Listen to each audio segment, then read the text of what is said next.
Kita ini yang kaitan dengan Al-Quran tadi, khairukum man ta'allamal Qur'ana wa 'allamahu, kama qala Rasulullah sallallahu alaihi wasallam. Sebaik-baiknya di antara kalian adalah yang belajar Al-Quran dan mengajarkannya. Kita semangat membaca, mempelajari, memahami, mengamalkan, mendakwakan agar kita tidak digolongkan orang yang meninggalkan Al-Quran. Tadi surat 25 Al-Furqan ayat 30 tadi. Wa qala Rasul ya Rabbi inna qaumi ittakhadhu hadzal Qur'ana mahjura. Dan berkatalah Rasul ya Rabbi, sesungguhnya umatku tidak lagi mempedulikan Al-Qur'an. Kemudian yang kita takutkan, khawatirkan juga menimpa kita mengenai kita, surat Az-Zukhruf tadi, surat 43 ayat 36 tadi, wa may ya'shu 'an dzikri rahman nuqayyid lahu syaitanan fa huwa lahu qarin. Barang siapa yang dia berpaling dari pengajaran peringatan Allah Al-Qur'an, maka Allah akan datangkan syaitan, yang syaitan itulah yang akan mengombang-ambingkan di dalam kesesatan. Makanya jadikan Al-Quran la sa'ada fi hayatina illa bil Quran. Tidak ada kebahagiaan dalam kehidupan kita kecuali dengan Al-Quran. Ibu, dalam membaca dan mempelajari Al-Quran, rata-rata di antara kita, saya belum menemukan, mungkin ada tetapi saya belum menemukan, yaitu yang berdasarkan tertibun nuzul. Tetapi rata-rata kita membaca Al-Quran, dan Quran yang ada pada diri kita ini itu adalah tartibul Quran. Bedanya tartibul Quran dengan tartibun nuzul di mana? Tartibul Quran dulu ya. Tertibnya Al-Quran tadi Al-Fatihah, Al-Baqarah, Al-Imran, An-Nisa, Al-Maidah, Al-An'am, Al-A'raf, Al-Anfal, dan seterusnya diakhiri dengan An-Nas ya. Itu namanya tartibul Quran tertib. Tetapi tartibun nuzul enggak. Ibu masih ingat wahyu yang pertama kali turun apa? Iqra bismi rabbikal ladzi. Terus surat apa? Setelah Al-Alaq tadi, Iqra tadi, terus apa yang kedua?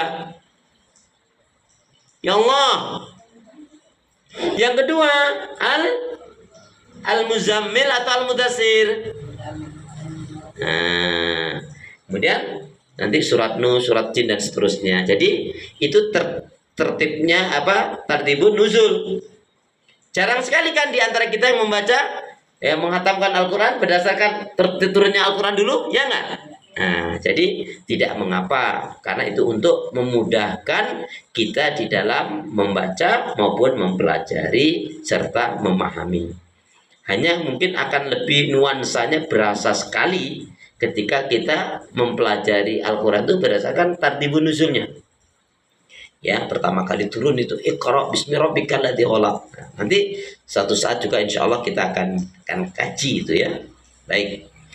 Kemudian Al-Quran ini mutawatir. Mutawatir di sini artinya sebetulnya yaitu terjaga, dan sebetulnya mutawatir itu kan terkenal. Terjaga artinya apa? Betul-betul dari Allah.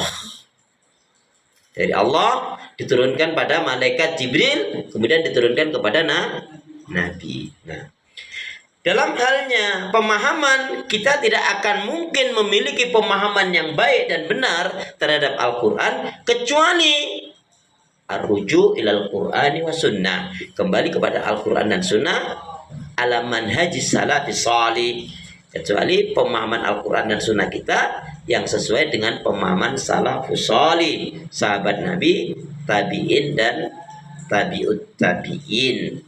Jadi kalau ada orang mentafsirkan Al-Quran ya, kemudian ada pemahaman sahabat Nabi, maka yang kita ikuti adalah pemahaman sahabat Nabi ya.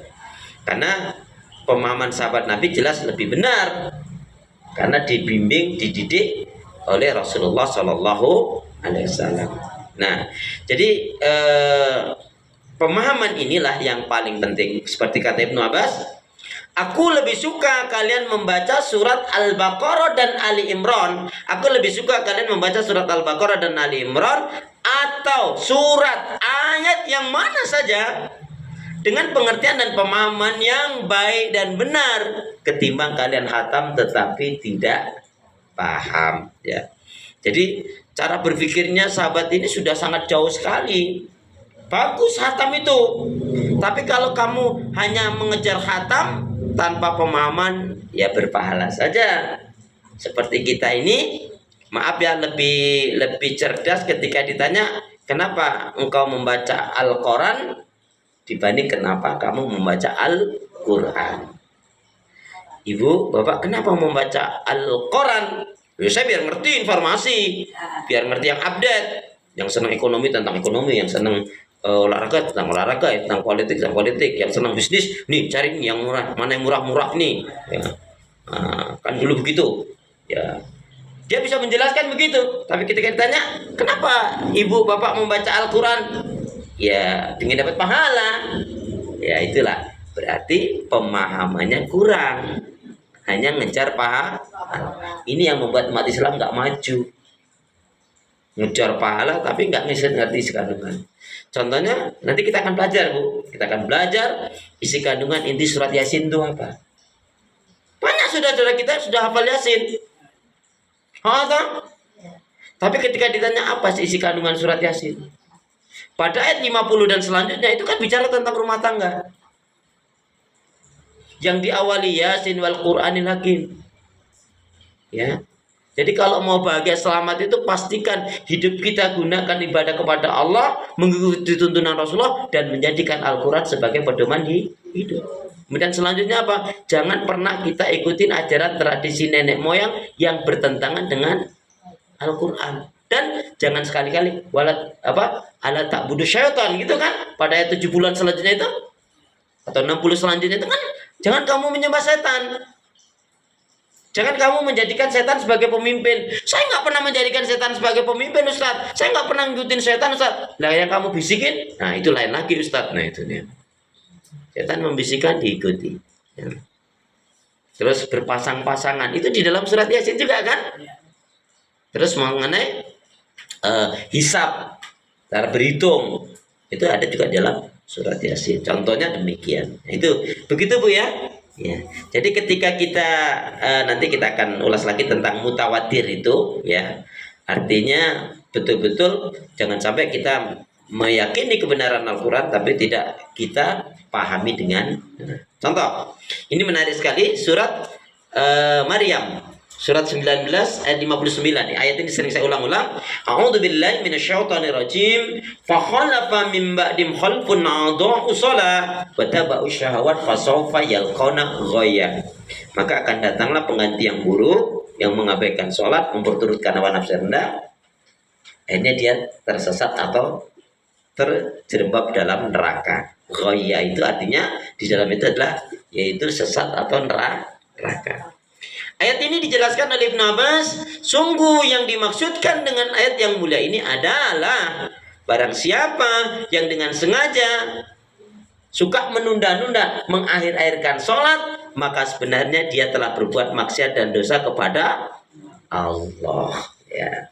Jadi itu kaitannya dengan pemahaman. Insya Allah nanti kaitannya dengan mutawatirnya Al-Quran. Ya. Al-Quran ini nggak bisa dibantah. Siapa yang membantah?